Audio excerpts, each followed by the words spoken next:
Halo teman-teman, kembali bersama saya Teknisi Buna. Jadi tangan saya saat ini ada handphone Samsung J7 Pro. Dengan kasus itu, selain LCD yang terlihat jelas saat ini, ada tombol on off-nya bermasalah. Entah tombolnya atau fleksibelnya. Nanti kita cek. Jadi untuk kasus Samsung ini teman-teman, kita harus mengangkat layar LCD untuk bisa membuka covernya. Karena bautnya ada di bawah LCD dia. Jadi beda kayak handphone lain, Realme atau Oppo, Vivo misalnya. Untuk Samsung J7 ini dia ada di bawah LCD bautnya. Jadi di belakang ini tidak ada baut, tidak bisa dicongkel karena posisinya masih tertahan baut yang ada di bawah LCD. Seperti itu. Jadi langkah pertama setelah kita angkat LCD-nya, tadi karena LCD-nya sudah retak, jadi kita tinggal angkat saja, kita buka bautnya. Jadi posisi bautnya ini ada di bawah LCD teman-teman ya. Jadi dia butuh kehati-hatian lebih khusus untuk yang LCD-nya masih bagus. Karena semua kerusakan untuk perbaikan itu akan mengangkat LCD seperti itu. Mau baterai, mau switch on off, mau konektor cas, itu kita akan mengerjakannya dengan mengangkat LCD. Karena untuk membuka baut kita harus angkat LCD. Seperti itu. Setelah kita membuka bautnya, barulah kita bisa melepas back covernya tadi. Karena sebelum dilepas baut itu masih tertahan baut. Jadi ini back covernya tidak bisa dicongkel. Nah, tapi setelah dilepas bautnya barulah bisa dicongkel. Jadi seperti teman-teman, khusus untuk Samsung seri J.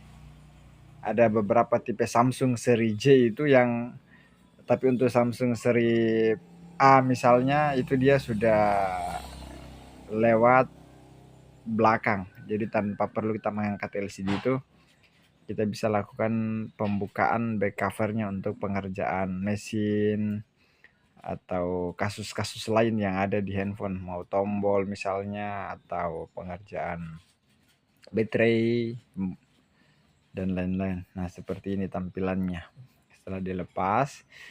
Karena kita fokusnya di tombol on off, jadi kita cek dulu switch on off-nya di Samsung J7 Pro ini. Jadi untuk peletakan switch on off itu dia menggunakan seperti apa ya, seperti klep, mungkin seperti klep begitu. Jadi dia ini lengketnya di back cover. Biasa kan itu ada lengketnya di mesin.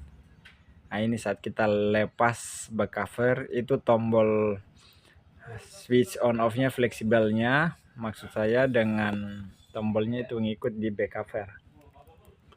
Jadi tampilannya seperti ini teman-teman. Ini ada fleksibel on off, ada tombol luarnya. Untuk kasus bermasalah atau kerusakan tombol itu kita selalu cek dua-duanya ini, apakah yang bermasalah di dalam atau di luar. Maksud saya apakah yang bermasalah itu fleksibelnya atau tombolnya. Bisa jadi tombolnya misalnya. Nah ini setelah saya cek, ini yang bermasalah tombolnya, bukan fleksibelnya, tombol luarnya teman-teman.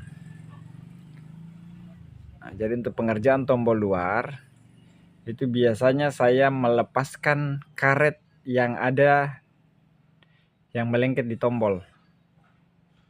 Kalau kita perhatikan kembali seperti gambar tadi, itu biasanya benjolan karetnya itu sudah rusak, sudah haus, sudah lepas. Jadi kalau saya pribadi itu ada beberapa cara yang biasa kita lakukan. Ada yang kembali menempelkan karet, ada juga pokoknya macam-macam. Kalau saya di sini itu mau setelah membuka karet lama, saya menggunakan plastik yang dilelehkan. Nah, contoh ini plastik seperti ini maupun untuk botol. Kalau saya pribadi menggunakan plastik yang dilelehkan. Cara melelehkan saya biasanya pakai solder. Saya lelehkan, saya masukkan kembali di tombol tadi. Jadi ini untuk pengganti karet guys ya. Jadi tadi karet itu setelah kita bersihkan, kalau saya pribadi itu memasukkan plastik yang telah saya lelehkan.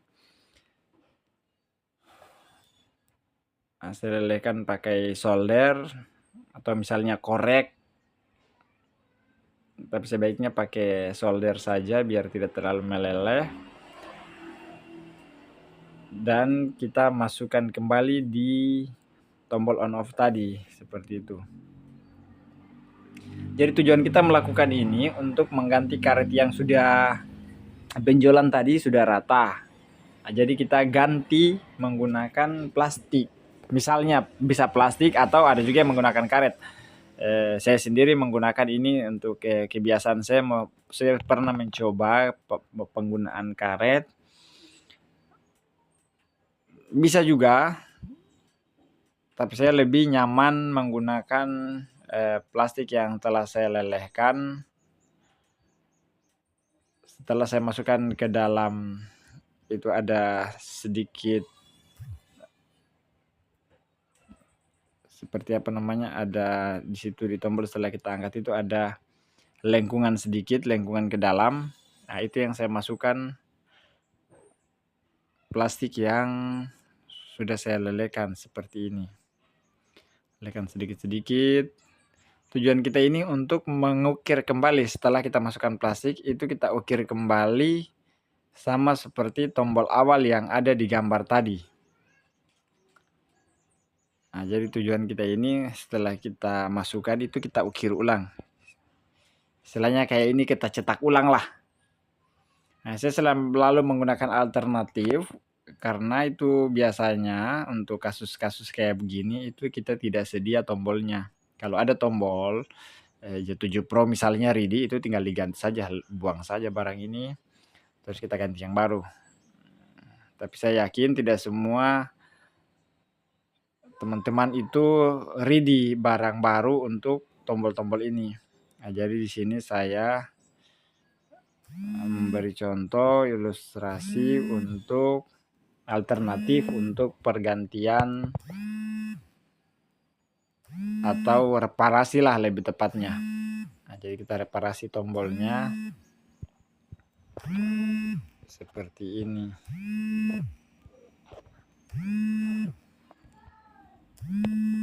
Nah, setelah kita isi plastik ini tadi yang saya maksud, kita ukir-ukir pakai cutter. Kita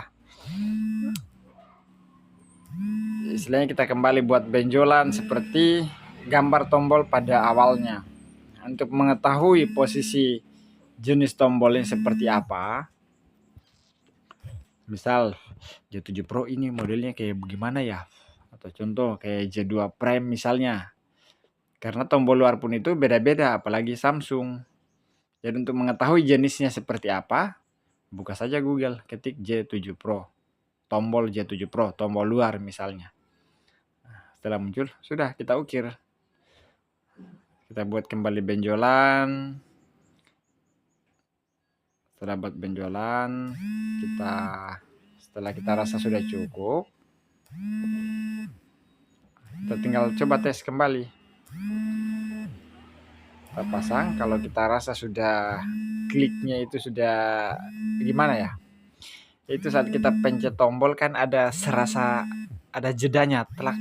Istilahnya kalau bunyi mungkin klik klik klik, mungkin kalau bunyi, tapi ini kan tidak bunyi klik klik, tapi akan terasa seperti itu.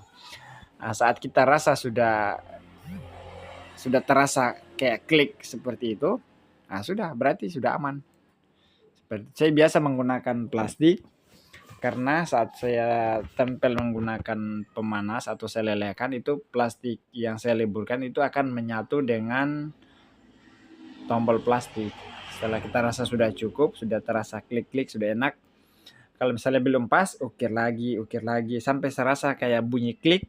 Setelah itu baru kita pasang. Setelah kita rasa sudah pas, sudah tinggal pasang kembali. pasang kembali bautnya.